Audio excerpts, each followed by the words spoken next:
आज का हमारा जो टॉपिक है वही सेम चैप्टर थर्ड है, the first city Harappa civilisation. ये चैप्टर हमारा लगातार 2 दिन से चल रहा है। फर्स्ट डे हमने इसका फर्स्ट पार्ट डाला, फिर सेकंड पार्ट डाला और आज हम इसकी थर्ड वीडियो डाल रहे हैं। मुझे ऐसा लगता है शायद इस पूरे चैप्टर में से हमें 5 पार्ट बनाकर डालने होंगे अगर हमें इसे डीपली स्टडी करनी है। ठीक है, तो हमने पहले वाली जो इससे पहली वीडियो डाली थी उसमें हमने ड्वेलिंग हाउस तक पढ़ा था कि सिंधु घाटी सभ्यता के जो सिटी की जो प्लानिंग थी, किस तरीके से वहाँ पे क्या क्या चीज़ बनाई गई थी। ठीक है, अब हम पढ़ते हैं वहाँ के पीपल्स के बारे में।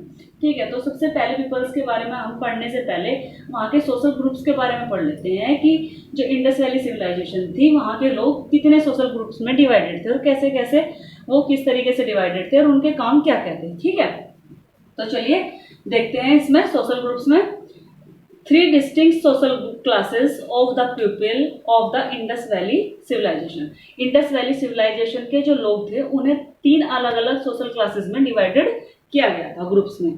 फर्स्ट था the first group of government people who live inside the fort. First group में वो गवर्नमेंट पीपल आते थे, राज्य के वो लोग आते थे जो who live inside the fort, जो फोर्ट के अंदर रहते थे। हमने ये पढ़ा था कि जो हड़प्पा सिविलाइजेशन थी वो 2 पार्ट्स में डिवाइडेड थी। जो अपर हाई वाला पार्ट था वो फोर्ट का, उसमें किले बने हुए थे जिसमें राजा और राजा के परिवार के लोग रहते थे। ठीक है, तो जो फर्स्ट ग्रुप था उसमें गवर्नमेंट पीपल, राजा या उससे रिलेटेड जो लोग थे वो रहते थे इनसाइड द फोर्ट। और the second group was the wealthy merchant. जो सेकेंड ग्रुप था वो था वेल्थी मर्चेंट्स का, जो धनी व्यापारी थे। And other people who live in lower town, और वो लोग जो नीचे लोअर टाउन में रहते थे।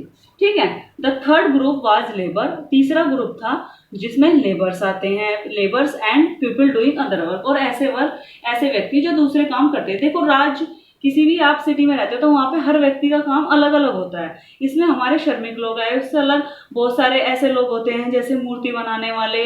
ठीक है, अलग से किसी भी राज दरबार में घोड़ों का काम करने वाले, बहुत सारे ऐसे लोअर कास्ट के भी वर्क हो जाते हैं करने के लिए। तो थर्ड ग्रुप में वही लोग आते थे। ठीक है, लेबर और पीपल डूइंग अदर वर्क, जो अदर वर्क करते थे। अब आगे आते हैं हमारा जो है स्कल्पचर्स। स्कल्पचर्स जो हमारी मूर्ति कला किस टाइप की थी इंडस वैली सिविलाइजेशन में। अगर हम स्कल्पचर्स की बात करें तो sculpture of the structures have been found at various places in the civilization. In this civilization, इस civilization में जो मूर्ति कला थी, स्कल्पचर्स ऑफ स्ट्रक्चर, मूर्ति कला का जो स्ट्रक्चर था वो अलग अलग फॉर्म में पाया गया। ठीक है, जैसे लाइक अ यंग बुल, एक जवान बैर, एक गार्ड डॉग, एक चौकीदार कुत्ता, अ डांसिंग गर्ल्स, एक डांस करती हुई लड़की, इसके अलावा भी एक चादरोड़ा व्यक्ति, इसके अलावा बहुत ऐसी चीजें अलग अलग प्रकार की पाई गई। ठीक है, the metal workers of Harappa and Mohenjodaro were skilled in their craft.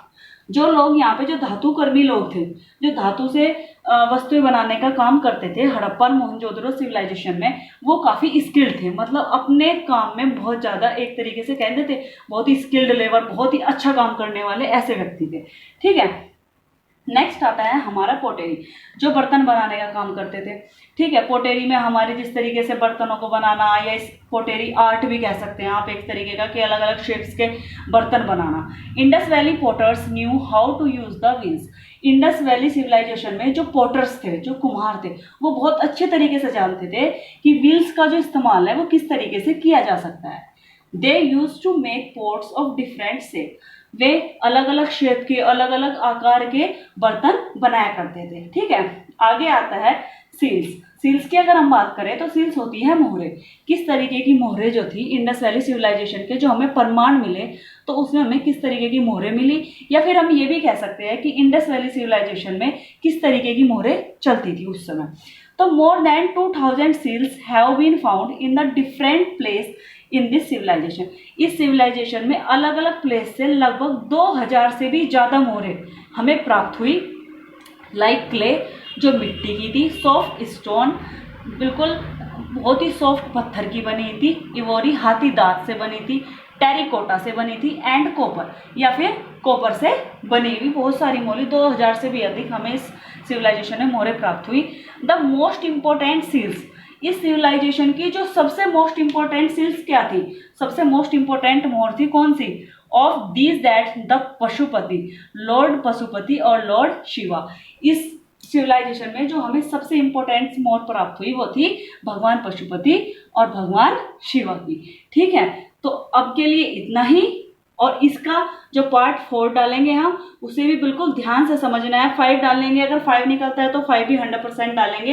Harappa civilisation को हमने अपनी इस वीडियो में इतने अच्छे तरीके से एक्सप्लेन किया है कि अगर आप पार्ट 1 से पार्ट 5 तक कंटिन्यू देखते हैं तो मैं ये कह सकती हूँ कि शायद ही आप किसी कॉम्पिटिटिव एग्जाम की तैयारी कर रहे हो, या फिर आप नॉर्मल 6th क्लास के स्टूडेंट हो, या हड़प्पा सिविलाइजेशन के बारे में पढ़ने, अदर कॉम्पिटिशन जो भी आप पढ़ रहे हो, शायद ही इससे बाहर कोई क्वेश्चन आए।